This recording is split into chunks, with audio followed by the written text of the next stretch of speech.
Great afternoon, everyone. Welcome to another EDJ Open House Tour for this week. Today, guys, we're here in Antipolo City. This subdivision is along Marcos Highway. The specs of this home, that area is 295 square meter, floor area is 410 square meter, 5 bedrooms, 5 toilet and bath, and 2-car carport. Before we start our tour, please like and follow EDJ Facebook page, Reel, TikTok, Instagram, as well my EDJ YouTube channel. So you'll be notified every time we drop a video. Now guys, let's start our open house tour.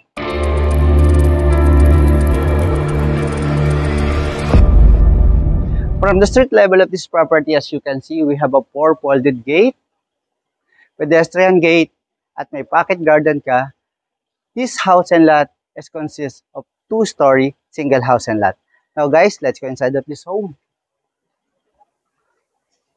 Upon entering dito sa pedestrian gate, ito yung open space mo, porch area, and large solid main door. And dito po sa aking kanan, meron tayong 2-car carport. And this side, ito po yung left easement ng property pag nakaharap ka. And ngayon, balik po tayo dito sa open space niya. At ito naman side na to, ito yung right easement going to your laundry area at backyard ng house and lot. Ito yung large and solid main door. Tara, pasok tayo dito sa loob. Pagpasok mo dito, ito yung staircase going up to 2nd floor. Dito sa side na to, ito yung guest room, elderly room, at ito yung open space natin for living area and dining, tapos kitchen. Ito po muna yung unahin natin. Ito yung elderly room o guest room or pwedeng pang office. At dito sa side na to, meron kang 2 panel ng cabinet. At ito yung toilet and bathroom. Naka-full tiles yung shower niya, yung toilet, and then ito yung sink. Labas tayo dito. Next natin, itong inyong living area. Dito sa living area, mapapansin mo, may mga large fixed window, awning window ka dito. At ito, double height ceiling. May magandang ceiling fan ka doon sa taas. At this side, ito naman po yung inyong dining area. Is good for 8 or 10. It's up to you. Pwede ka maglagay ng rectangular or round table dito. At meron ka dito sa side na to, na huge fixed window. Makikita mo yung landscape dun sa labas. Next natin, itong kitchen. Sa kitchen, may kitchen island countertop ka. Isa quartz island kitchen countertop. May modern light above. This side, may refrigerator. Pag binili mo nga po pala ito o pinurchase mo, kasama na itong mga appliances dito. Upper cabinet. May pantry ka dito. May elba. And then yung cooktop mo, elba. Tapos meron ka dito, oven. Meron kang mga drawers dito. Soap close. Ito yung cabinet mo dito sa taas. Naka-modular po siya. And then soap close. Modular. Ito yung huge sink. Ito yung subway backsplash. And then next po natin, itong door na to, silipin naman natin yung open space dito, guys. Yan, paglabas mo dito, ito yung everyday kitchen. Meron ka na rin dito nga bubong. At least protection mo sa init saka sa ulan. Itong side ng open space na to, ito yung papunta doon sa inyong backyard na mamaya titignan natin. Ito naman, guys, ito yung maid's room. Kung dalawa yung maid mo, pwede double deck dito. At yung toilet and bathroom niya, na dito po. Now, balik tayo dito sa kitchen.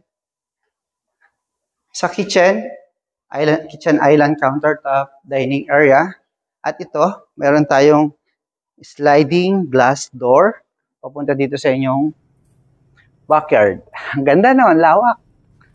Yan guys, ganito kalapad siya kalawak itong backyard mo dito sa house and lot. Imagine mo, meron ka ganito kalapad siya kalawak na backyard. Pwede mong gawin ito for barbecue ka dyan sa side na yan. O kung gusto mo ng another, o mag-add ka ng swimming pool, pwede rin po dito sa side na to. Yung mga friends and relatives mo, pwede mong invite para makapag-bonding kayo dito. And then yung mga kids nyo, grado ako mag-i-enjoy dito. Malawak kasi yung open space dito, mag-i-enjoy sila maglaro kasama ka. Ngayon, balik tayo dito guys. Sa loob ng house and lot. Imagine mo yung lapad sa kalawak niya. Bago tayo pumunta sa second floor, ipakita ko muna sa inyo yung powder room dito.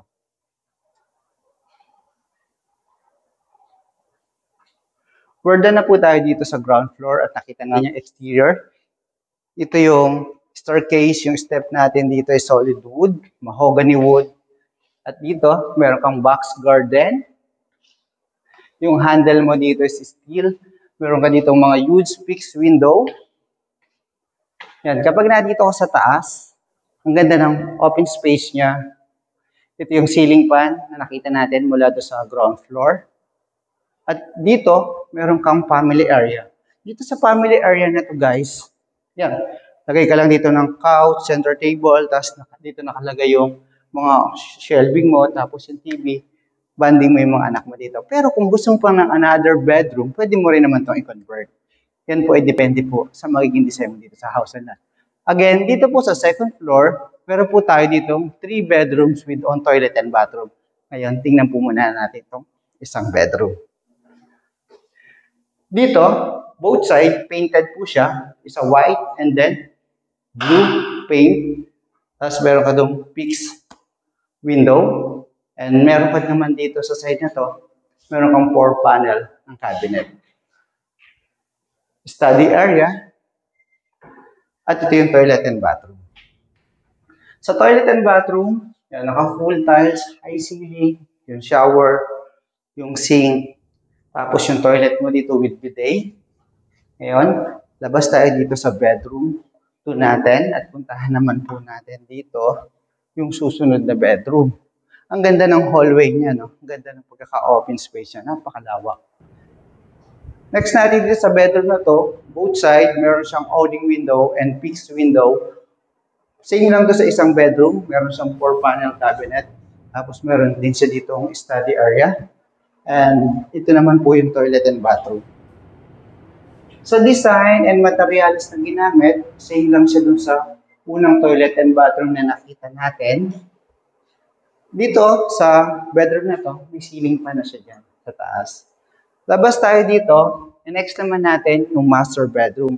Continue ang walking natin, ang paglalakad natin dito sa hallway. Tapos yung flooring na ginamit dito guys is naka wood tiles design siya. Meron siyang mga huge fixed window and awning window. Itong side na to, naka-side siya ng facing doon sa street.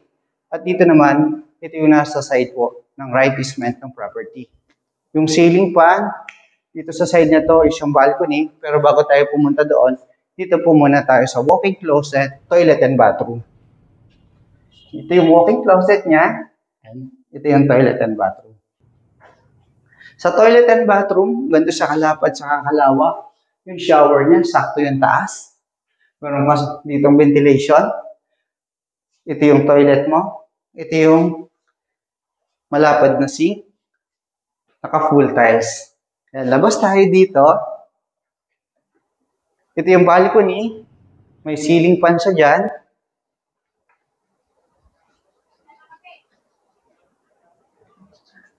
Yan guys. Welcome po dito sa open space natin, dito sa balcony, dito sa property. Recap po muna tayo bago po tayo matapos ng ating open house tour. Ang lot area po nito is 295 square meter. Ang floor area po nito is 410 square meter. Nasa 5 bedrooms po siya, 5 toilet and bathroom, and 2 carport. This property is located in one of the exclusive subdivisions po dito sa Antipolo City. This subdivision is along Marcos Highway. And please don't forget to like, subscribe, and hit the bell button for notification para lagi po kayong updated sa mga bagong pinipictured na property dito po sa Metro Manila and Rizal area. Again, this is Delbert Halas, helping you find a home that's meant for you.